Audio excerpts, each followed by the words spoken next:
আসসালামু আলাইকুম প্রিয় ভিউয়ার্স, আপনাদের অনেকেরই মুরগি ঠোকরাঠুকরি করে। এটার সমস্যার সমাধান কি হতে পারে সেই বিষয় নিয়ে আজকে আলোচনা করিব। চলুন সর্বপ্রথম যেটা বলি, আমার এখানে দেশি মুরগি ও কালারবার্ড মুরগি আছে। এই মুরগিগুলোর বয়স আজকে 3 মাস থেকে 10 দিন কম আছে।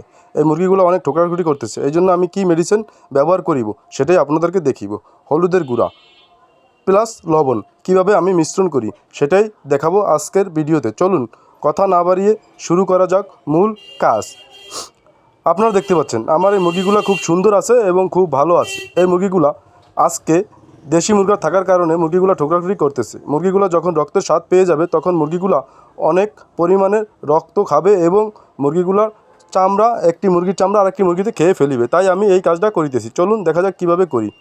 দেখতে পাচ্ছেন আমি এখানে গুছিয়ে রেখেছি হলুদের গুঁড়া এবং মরিচের গুঁড়া এবং হলুদের গুঁড়া এবং লবণ মিশ্রণ করে ভাগ করে রেখেছি। আমি একটি ভাগ এখানে দিয়ে দিচ্ছি হলুদের গুঁড়া, প্লাস এখানে আমি দিয়ে দেবো লবণ মিশ্রিত একটি অল্প কিছু লবণ। দেখতে পাচ্ছেন লবণগুলো আমি ঢালতেছি এবং এটাকে আমি ভালোভাবে লেয়ারে মিশ্রণ করে দেবো যাতে মুরগিগুলো সম্পূর্ণ পানি খেতে পারে। তাই আমি এটাকে ভালোভাবে মিশ্রণ করেছি। এই দেখেন মিশ্রণ করা শেষ। এখন আমি মুরগিগুলোকে দিয়ে দেবো। দেখতে পাচ্ছেন আমি মুরগিগুলোকে দেওয়ার জন্য যাইতেছি এবং মুরগিগুলো দেওয়ার জন্য অবশ্যই মুরগির পানির পত্রগুলো আপনারা আধা ঘন্টা আগে বা 1 ঘন্টা আগে উঠিয়ে রাখবেন, কারণ মুরগিগুলো যাতে পিপাসা লাগে এবং হলুদ মরিচ পার্থক্য না বুঝে মুরগিগুলো খেতে পারে।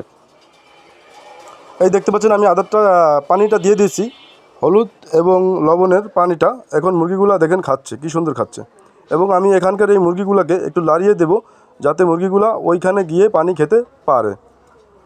এই যে দেখুন সবগুলো মুরগি একসাথে হয়ে গেছে এবং হলুদ এবং লবণ মিশ্রিত পানি খেয়ে এবং খুব সুন্দরভাবে শুয়ে আছে। আপনাদের যাদের মুরগি ঠোকরাঠুকরি করে আপনারা এই পদ্ধতিতে কাজ করতে পারবেন। আশা করি ভালো থাকবেন। আসসালামু আলাইকুম।